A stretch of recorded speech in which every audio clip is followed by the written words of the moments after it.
Welcome back for another video. Today we're going to be talking about crimes. So to talk about crimes in a general sense, my standard advice is to start here with search for cash and work left to right, top to bottom to complete the crimes. A lot of players will try and jump ahead to a more difficult crime and get a lot of critical fails, which as I understand it is only going to hurt your progress with crimes and nerve in general. Today we're going to focus specifically on search for cash. So this is the search for cash screen, and when you get here, your screen may not look quite like mine. And this is because some of these crimes will unlock as you do things in the game. Each of the individual crimes has this slider bar, which is an indication of the difficulty at the time you're attempting to do the crimes. In the case of this specific one here, I have a 64% chance, but in the case of this one here, search the subway, I have an 81% chance. With each of these bars, you'll find they move differently for different reasons. In the case of this specific crime, searching the trash, the cycle starts Monday, 1800 TCT at 0% and then grows linearly across the week and hits its high point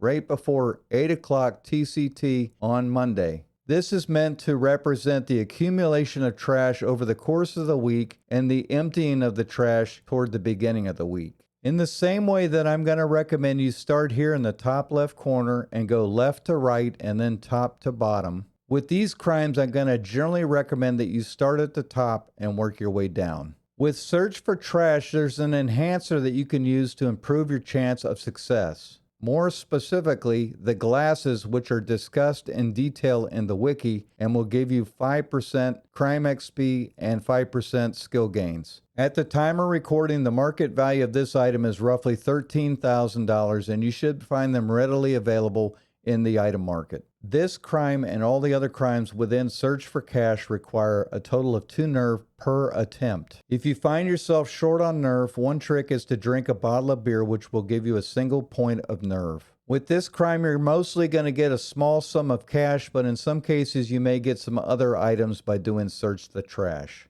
Search the subway is a very similar crime, although you will observe that this slider is going to move a little differently than the one above it. Just like with search the trash, search the subway is likely to give you cash, but you may also find other items which could include things like ecstasy, Vicodin, a laptop, or a zip wallet. Search the junkyard is going to be very similar to search the cash, and from memory, these two sliders are going to move identically. And similar to the two previous crimes, you might find items which could include spray cans, card skimmers, or spy cameras. The key thing you want to find in this crime is the metal detector, which is shown here in the wiki and is required in order to access Search the Beach. Although in theory you could buy this item for $4 million, I would recommend instead you're persistent in searching the junkyard to find this item to save $4 million. With the metal detector in your inventory, you're now ready to do Search the Beach. And this is a crime that I've heard very many new players get frustrated with, most notably because this slider moves very slowly. This slider here is meant to simulate the tidal patterns, and from memory it takes roughly a month for the slider to move from here to here. So just be patient with this crime and wait for it to move into the green area. Items you might find on the beach might include things like a trout, a first aid kit, a cork hat, or a coconut bra. But what you're really looking for is this item here, the cemetery key. As stated in the wiki, you have to have this item in order to access the cemetery. Again, although you could buy this item for about $4 million, I would encourage patience in searching the beach to find your own key and save the $4 million.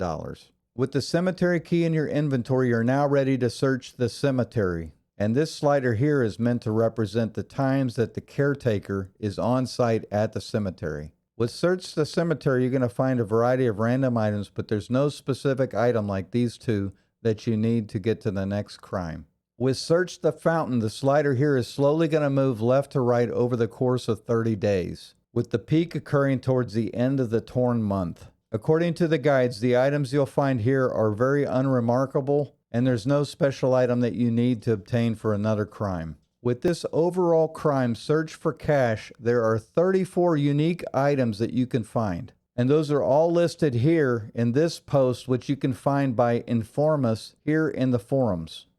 And this player, in fact, has done a guide for all of the crimes that we're going to cover on future videos. If you have any questions at all regarding Search for Cash, don't hesitate to ask those questions in the form of a comment on the video. When you do that, be sure to leave your Torn username in your comment, because I occasionally send free items, including things like Xanax, to the people who are leaving comments and leaving likes on the video. Thanks for watching and have a great day.